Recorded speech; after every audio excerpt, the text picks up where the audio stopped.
Gracia-Otaku here. I'm going to be your personal narrator for this episode on The Grapes of Wrath at page 328.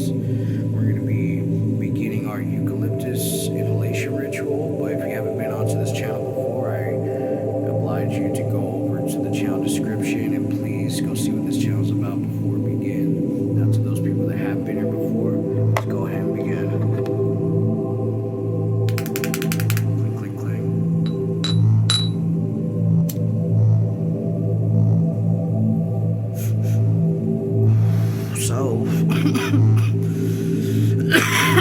We're me and the ladies committee today. Ain't that exciting? Ma is definitely on her high horse right now. Not in a bad way, of course, but like in a this is time to shine moment. This is something that we've been waiting for moment. This is Ma's happy place right now, getting to make new acquaintances with people. Like surely she doesn't know everything about the white seems nice looking manager. Fuck that nigga. That lady came up to talk to Rosa Sharon and fuck that lady too. There's a lot of bad things going on around here. So clearly this is more than meets the eye when it comes to entering a new location. Like no matter how good a place looks, you should always look for the cracks and do your best to regard yourself as much. Like please hold yourself to a certain level of protection because the family's being exposed to a lot of different characters right now, and this is not the time that they should be split up. I understand they gotta go make money and they have to go do things, but it just seems like the world is definitely picking their next battle of temptations. Alright, with that in the way, I'm glad I gave 2 minutes towards catching back up with y'all. My thoughts are my own, and you guys can hopefully give your thoughts in the comments section. Anyways, clink, clink, clink. We're going in for a second time.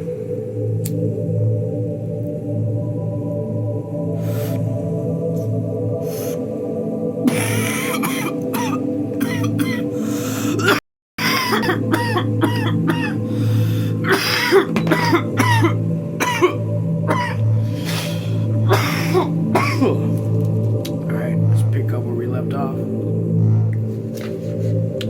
Page 328 of The Grapes of Wrath. Paragraph. Let's say 4. Proud to make your acquaintance. We're just going to start a little early so we can catch back up. I'm proud to make your acquaintance, Ma said. Won't you sit down? Question mark. There ain't nothing to set on yet, she added. But I'll make up some coffee. Oh no, said Annie formally. Don't put yourself out. We just come to call and see how it was and try to make you feel at home. Jessie Bullet said sternly. Annie, I thank you to remember I'm chair. Oh, sure, but next week I'm chair. Well, you'll just have to wait till next week. We'll change every week, she explained to Ma. Sure you wouldn't like a little cup of coffee? Question mark. Ma said helplessly. No, thank you. Jessie took charge. We're gonna show you about the sanitary unit first, and then, if you wanna, we'll sign you up in the ladies' club and give you duty. Of course, you don't have to join. Does it cost much? Ma asked. Don't cost nothing but work. And when you're known, maybe you could be elected into the committee. Annie interrupted. Jessie, here.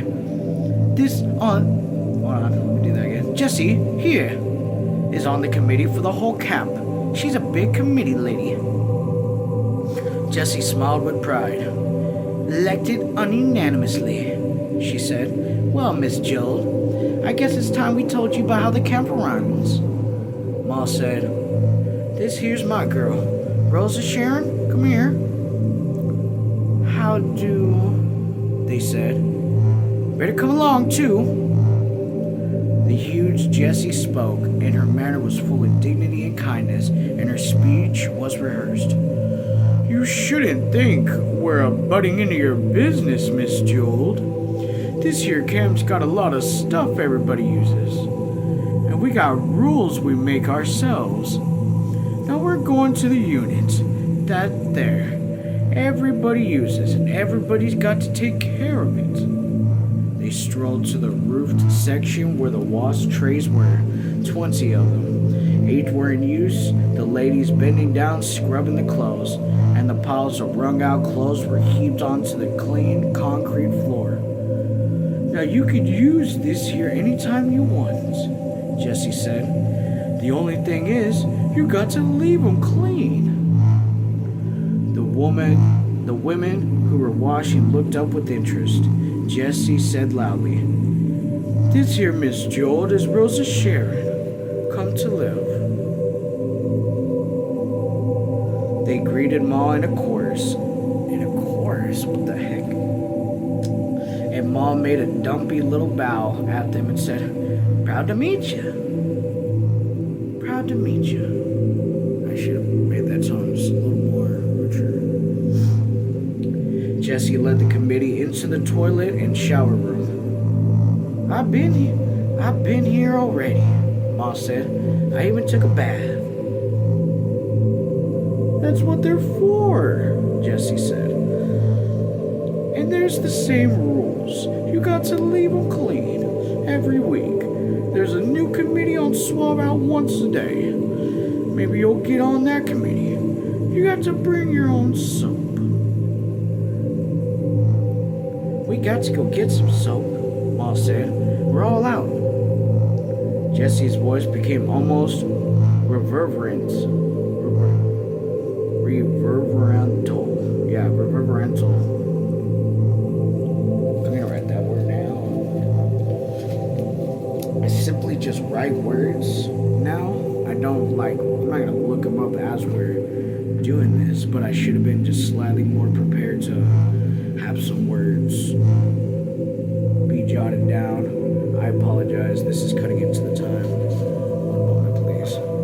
If I can't find out, just put them on a random word and fix that later.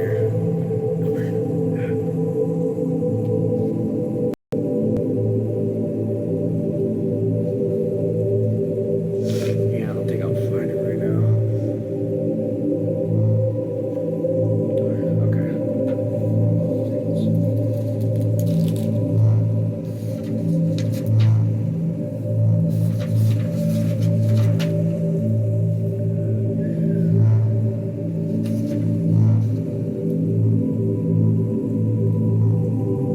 There it is. Reverential.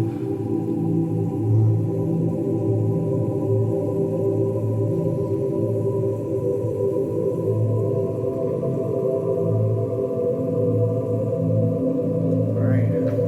Let's continue. I just have the 0 aside.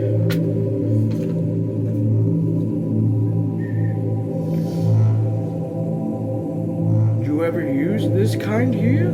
Question mark. She asked and pointed to the toilets. Yes, ma'am. Right this morning. Jesse sighed. That's good. Ella Summers said, Jesse last week? Jesse interrupted sternly.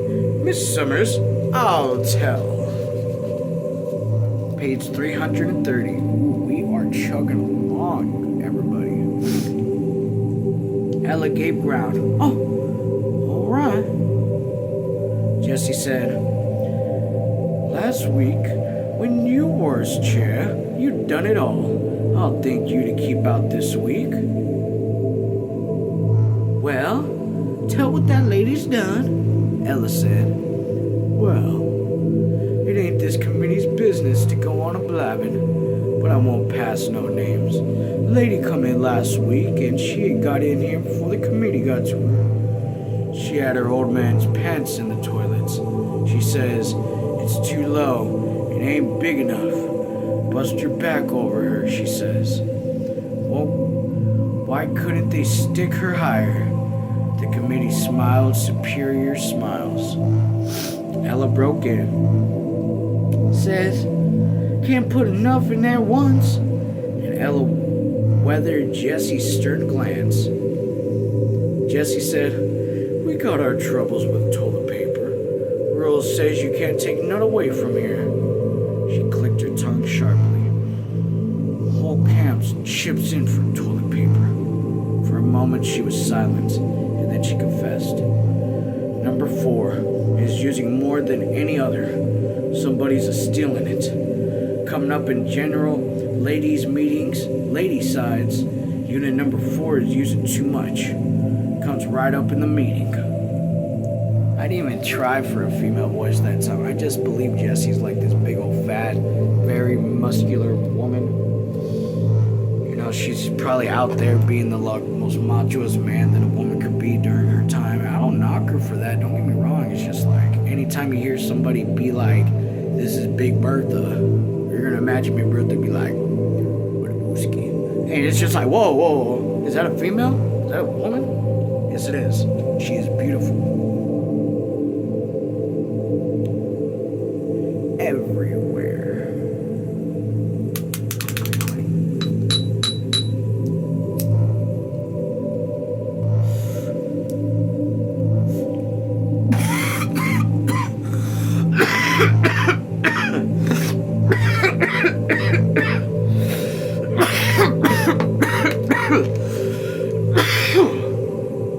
Cannot forget your waters, please.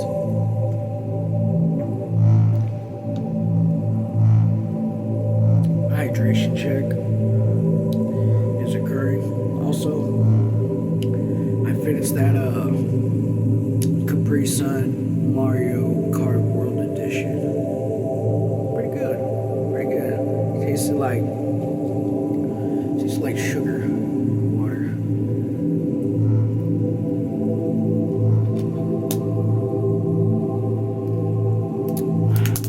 I'm going back.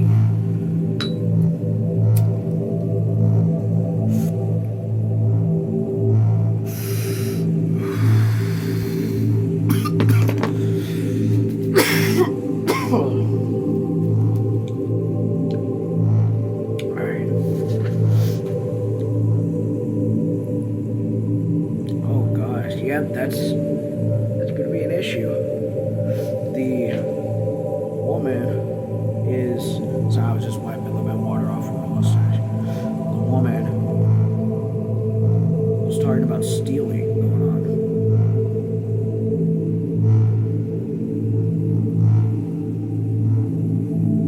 Yeah. Whole camp chips in for toilet paper. For a moment she was silent, and then she confessed. Number 4 has been using more than any other. Somebody's stealing it. Come up in general ladies' meetings, ladies' side. Unit number 4 is using too much. Comes right up in the meetings. While was following the conversation breathlessly. Stealing it? What for? Question mark. Well, Jesse said, we had trouble before. Last time there was 3 little girls cutting paper dolls out of it. Well, we caught them. But this time we don't know how they put a roll out before it's gone. Comes right up in meetings. One lady says we ought to have a little bell that rings every time the roll turns once. Then we could count how many everybody takes. She shook her head. I just don't know, she said. I've been worried all week. Somebody's stealing toilet paper from Unit 4. I just can't take this woman seriously. There's no way she's using these words with such, conscientiousness.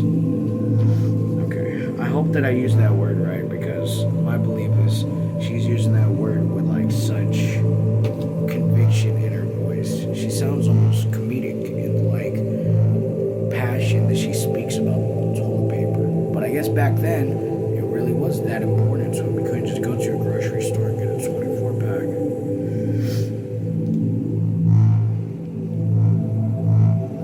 From the doorway came a whining voice. Miss Bullets, the committee cursed. Miss Bullets, I heard what you says. A flustered, perspiring woman came into the doorway. I couldn't get up in this morning, Miss Bullets. I just couldn't. They'd laugh they'd laugh or something. What are you talking about? Question mark. Jesse demands. Well, we're all maybe. It's us, but we ain't stealing, Miss Bullet. Jesse advanced on her. And the prick beat out of her flustered confessor. We can't help it, Miss Bullet.